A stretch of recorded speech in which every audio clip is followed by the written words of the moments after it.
All right. Hey guys, it's Ben from Dude Quest, and today's video is just about the absolute nightmare story that I have of buying my wife and I's first house.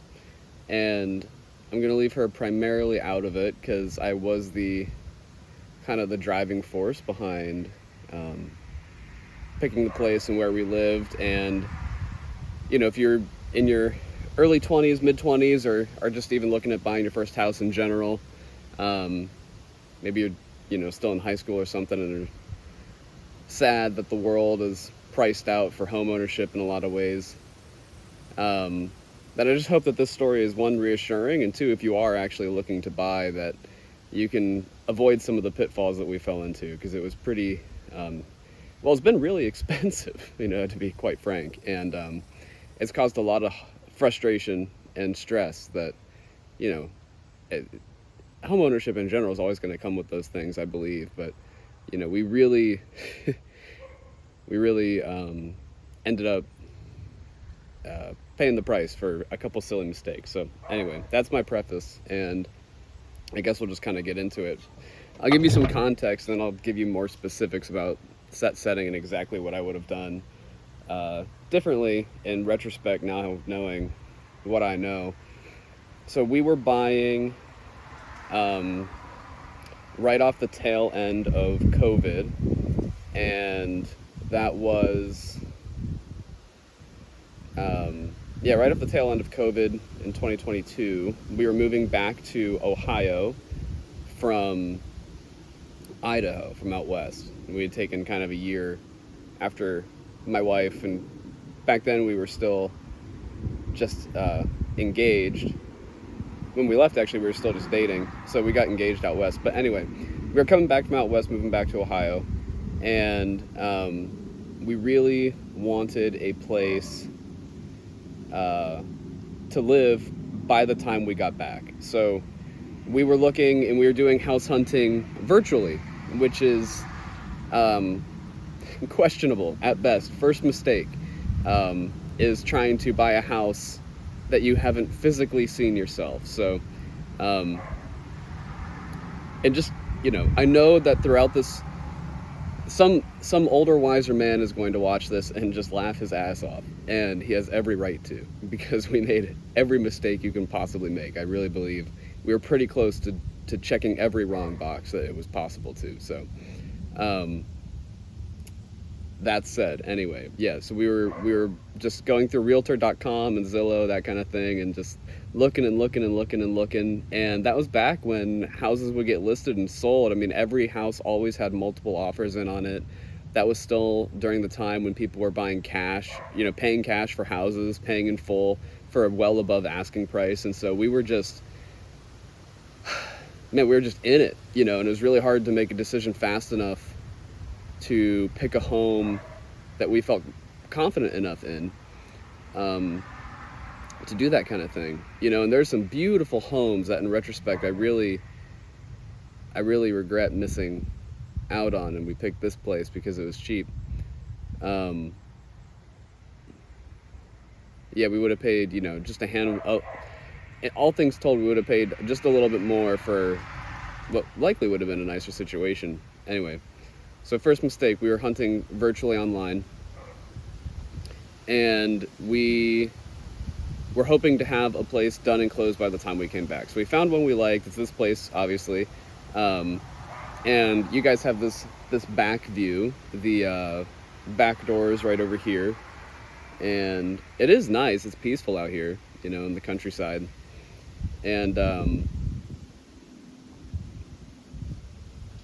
that's what stood out to us about it. There were good things, and we saw the nicks and dings in the home, and we saw the some of the cheap installation as an opportunity to do some renovation and sell it for more when we moved out. But what we didn't know was the extent of the renovation that would be needed and would be required even just to live in the home. So so we put our offer in, and then back then things were really stressful. The week the week we were closing on this house, my wife got kicked by a horse and was in the ICU. So I was, in the hospital with her all day, and then drove an hour to go and sign our closing documents and everything. And throughout the whole process, doing something virtually, the realtor gave us a walkthrough of the home, and she's like, yeah, it looks all good. It's probably just a little weird because we,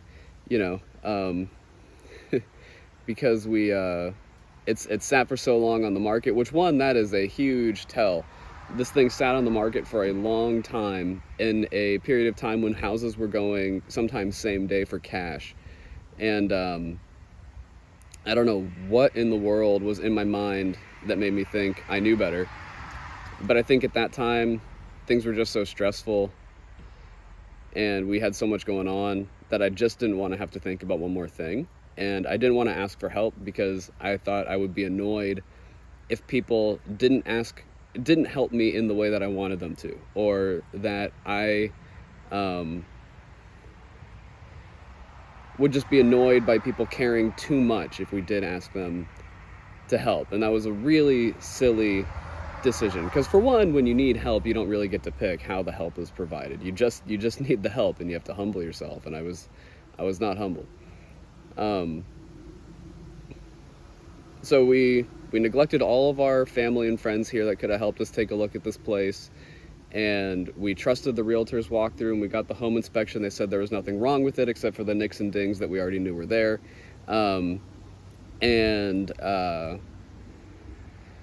Yeah, we closed on it virtually, and we were home just a couple weeks later after that. And we walk in the house, we unpack our stuff from our car after a 3 or 4 day trip home with my wife in excruciating pain. We've got 2 dogs hauling with us in our little Prius, our whole life packed up in that thing. On the way back, the Prius is almost breaking down. We have to replace the ball bearings on the rear wheels because we were hauling too much, and we're just totally exhausted. We just at the end of your wits, one of those days where you get home from a long trip and it's just the last thing that you could do is bring like your shoes in from the trunk and place them on the floor. And there we are in our house, and lo and behold, there is 3 feet of water. 3 feet might be pushing it, but it was definitely at least 2 feet. The whole basement is just completely flooded. And it's because our sump pump wasn't running, because we didn't call to get the electric turned on immediately when we closed on the house. And that was because no one told us to, and because no one told us to and we hadn't done our homework or didn't know any better, that was the case. So that was immediately the situation when we got home. We tried running some sinks and some water, and the sinks could run for about 20 seconds before they got clogged up with rust.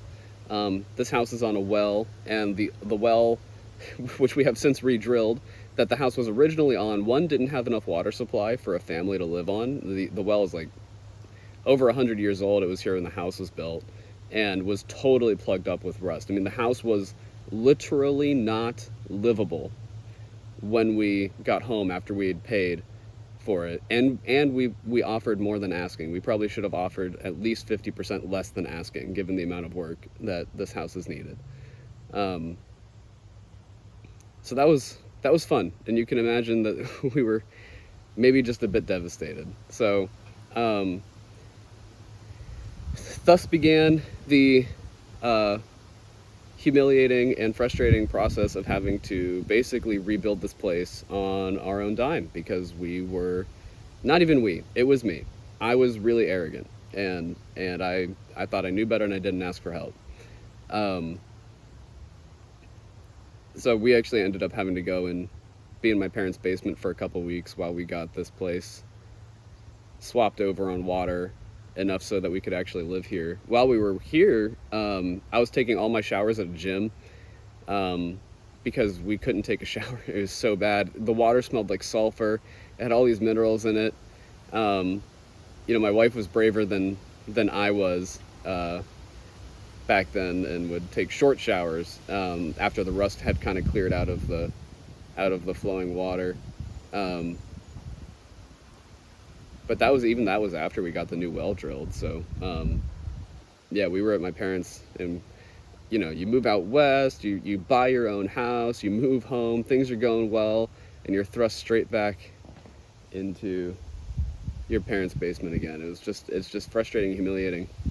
The other thing that has really burned me about this whole process and having to kind of like live with it is the fact that I put a lot of work into reading about investing and money and real estate and how to do it the right way and what not to do and what to look for in a home and how you can buy a home that you can likely sell for more later, and like all these things, right? Like I mean, hours on this stuff. And just out of sheer frustration and stress and being at the end of my wits and being arrogant about what I thought I knew, um, we are still remodeling this place 2.5 years after we moved in the first time. So yeah, it only takes a moment to make a decision that will affect you for a long time.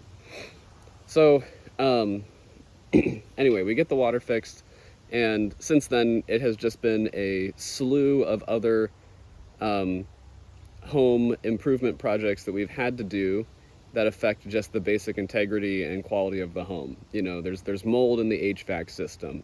The water filtration system is insufficient, and it, you know, it's basically just like toxic water. Tons of like 24 different minerals and heavy metals and toxins and stuff that we discovered were in our water. And it's like, oh man, I wonder why our skin was reacting so poorly to showering here.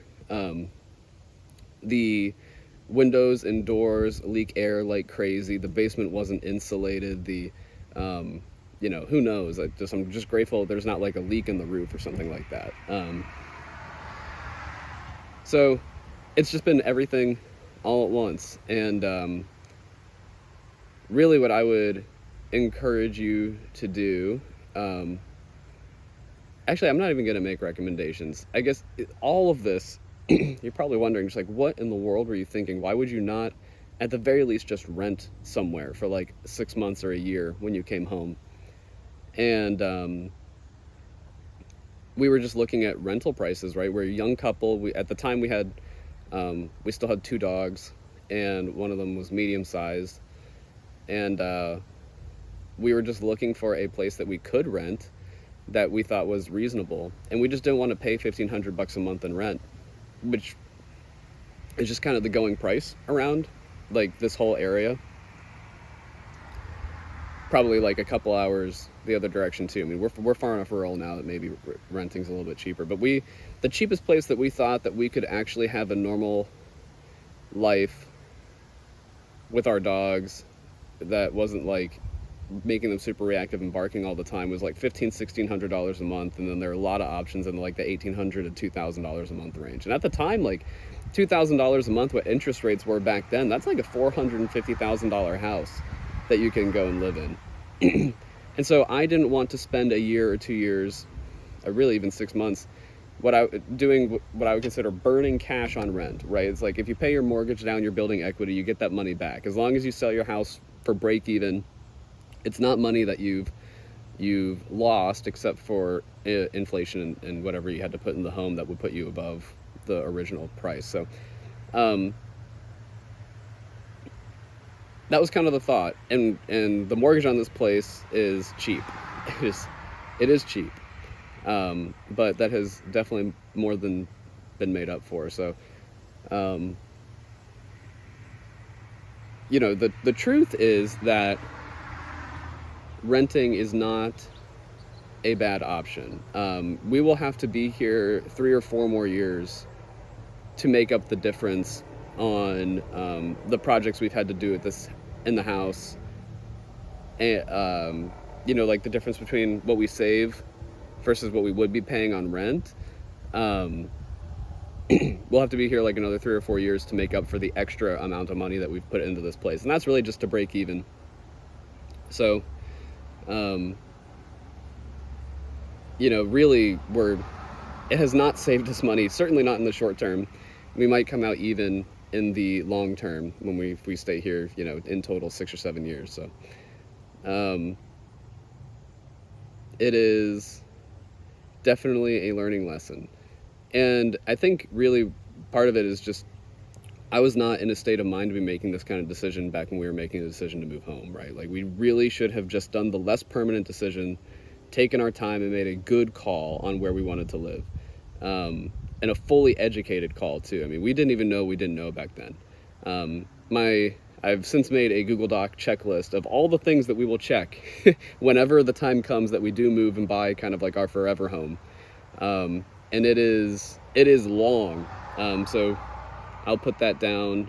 I'll just put a link to like the living document down in the comments if you want it, and then, you know, smarter people than me can comment on this video and say what they would look for or whatever, because there are definitely smarter people than me. That is definitely something that I've come to appreciate. I have been a serious idiot sometimes, no matter the amount of research I thought I did. So anyway, yeah, I mean, with this house, we basically got scammed, and that's maybe the other thing, is it was a worst case scenario, one, on how we went about the process, and two, who we were buying from and kind of the character of the process. The realtor did zero effort to try and make sure this was a good place for us. I mean, zero, none, like horrible job. The fact that she got a commission for us buying this place still makes me angry, actually. The home inspector, I think, was paid by the guys who flipped. This was a fix and flip too. That's the other thing. I believe the home inspector was getting paid by the guys who flipped this place. He did a horrible job. Didn't catch any. I mean, the house wasn't livable when we got back, and he didn't catch it. And then on top of that, the guys who did the work to fix and flip this place did everything wrong. Every single thing is done incorrectly here, and it's that's what's cost us all the money. So anyway, it is what it is. But we bought it, and we got home, and by the time we realized just how bad it was, it's beyond the limit of legal action, and that's kind of just an expensive, frustrating process to go through on its own. So here we are, nonetheless.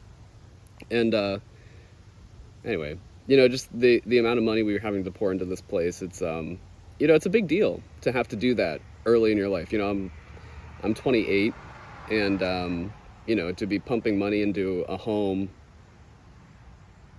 for a couple years when you're still in your 20s is frustrating.